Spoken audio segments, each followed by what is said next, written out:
tutti, benvenuti a Mangiaparole per presentare un libro di un caro amico, Giacomo Caruso, qua accanto a me, e ho il piacere, veramente l'orgoglio di presentare il primo volume di una collana che ho l'onore e il piacere di dirigere, la collana In bilico sui versi. Ricordiamo che ha il quadro di Cristiano Pagliozzi e per l'occasione abbiamo fatto questa copertina che cambia il colore l'intorno da ogni libro. Questo libro nasce da, questa raccolta di poesie nasce da diciamo da po' un esercizio, no? Perché abbiamo raccolto tutte le poesie composte l'anno scorso durante il nostro laboratorio mensile, anzi no, quindicennale sì, di poesia.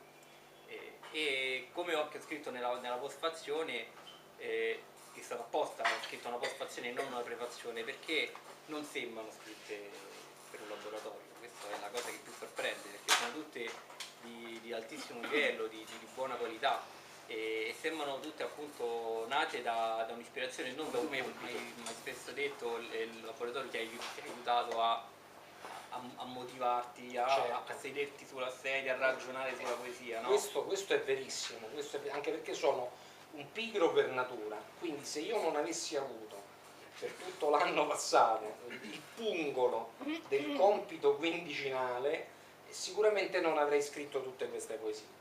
Questo ne sarebbe uscita una ogni tanto, ma con fatica e con così, forse anche con ispirazione più dispersa, diciamo così, mentre qui c'era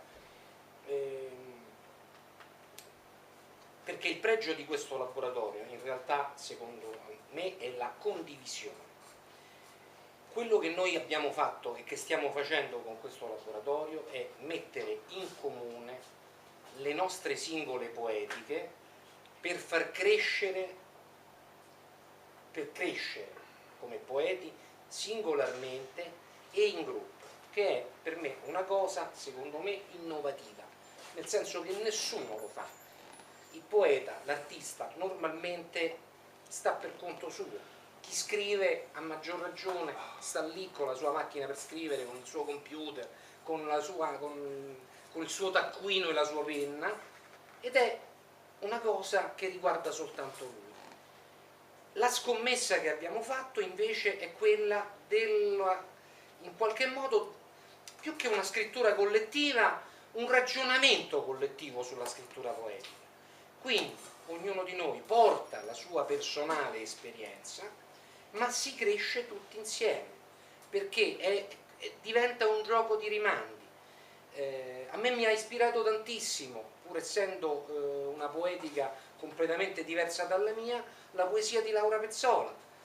Averla conosciuta, averla incontrata, mi ha fatto sicuramente crescere tantissimo come poeta, perché è una persona di estrema sensibilità, perché è una persona che scrive delle cose bellissime, se vogliamo lontana dal mio modo di esprimermi. Forse proprio per questo. E proprio per questo fonte di ispirazione.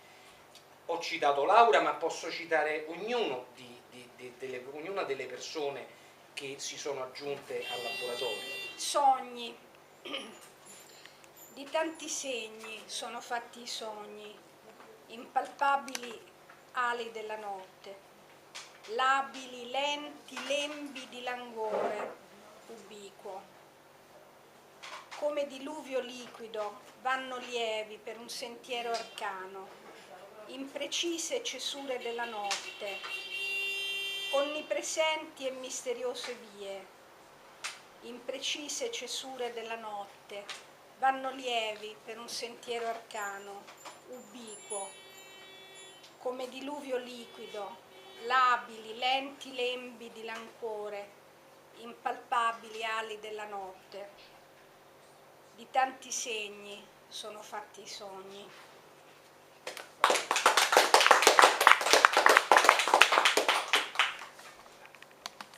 Pochezza, parva materia di mistero senza fine, è questa enigmatica pochezza.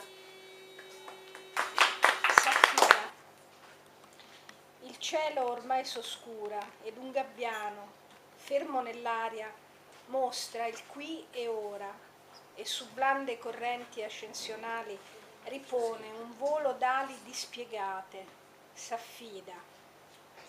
Ali distese di mistero arcano, come di terra e cielo, silenzioso, dono d'un Dio che alla vita dona e al mondo la sua visione chiara, s'affida.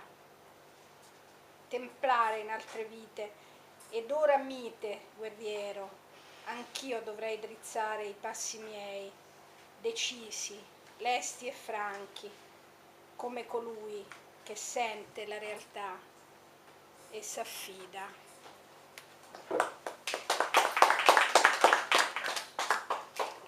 Ansia 2.0. Mi oscuro di niente. Mi cresce dentro una certa amarezza, un disgusto profondo, insistito. È solo stanchezza, mi dico. Sento un malessere strano, abitudine ormai quotidiana, come un crampo o una fitta al diaframma e rimango così, senza fiato. Respiro, respiro, respiro, prendo un tempo più regolare, respiro, respiro, respiro e tento ancora di trasformare.